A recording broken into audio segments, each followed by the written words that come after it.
അവൻ പറഞ്ഞു ക്യാൻസർ എന്ന് വെച്ചാൽ വലിയൊരു അസുഖമാണെന്നറിയാം, മരിച്ചു പോകുമെന്ന് മാത്രം അവനറിയാം, എപ്പോഴാണെന്നൊന്നും അവനറിയില്ല. അങ്ങനെയാണ് അവൻ്റെ ലാസ്റ്റ് എന്നെ നോക്കി ആണ് അവൻ്റെ ലാസ്റ്റ് ബ്രീത്ത് പോയത്. അപ്പം അതെനിക്കൊരു അപ്പം അച്ഛനമ്മമാരെ നന്നായിട്ട് വളർത്തിയാലും സ്കൂളിൽ വിടുമ്പോൾ ടീച്ചർമാർ ഇത് പറഞ്ഞു കൊടുക്കുമ്പോൾ അവരെ മൈൻഡിൽ അത് ഫിക്സ് ആവും. അപ്പോൾ പാരൻസിനെ ആയാലും കുഞ്ഞു പിള്ളേരുടെ സ്കൂളിൽ പഠിപ്പിക്കുന്ന ടീച്ചേഴ്സിനുമാണ് നമ്മൾ ആദ്യം അവയർനെസ് കൊടുക്കേണ്ടത്. കുഞ്ഞുങ്ങളിൽ നിന്ന് കൂടുതലായി കേൾക്കുന്ന പരാതികൾ എന്തൊക്കെയായിരിക്കും?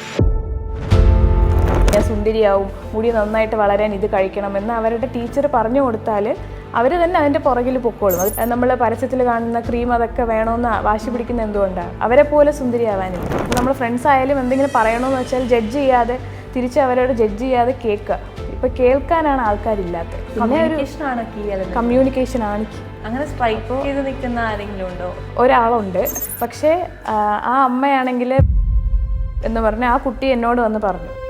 പക്ഷെ അച്ഛൻ അവിടെ തന്നെ കണ്ടിന്യൂ ചെയ്തു. പിന്നെ അച്ഛൻ കൗൺസിലിംഗ് എന്ന് പറഞ്ഞ് വന്നിരുന്നു എൻ്റെ അടുത്ത്. പുറത്ത് ആരും അറിയാൻ പോകുന്നില്ല. അവർ വന്നതുപോലും അവർ ഹസ്ബൻഡിനോടും വീട്ടിലുള്ളവരോടും പറയാതെ വരുന്നവരുണ്ട്. അതുകൊണ്ട് അസുഖം മാറ്റാൻ പറ്റുമോ? ഓഫ് കോഴ്സ് പറ്റും. അതാണ് എല്ലാവരുടെയും ചോദ്യം. അപ്പോൾ നമുക്ക് സയന്റിഫിക് ആണോ എന്ന് ചോദിച്ചാൽ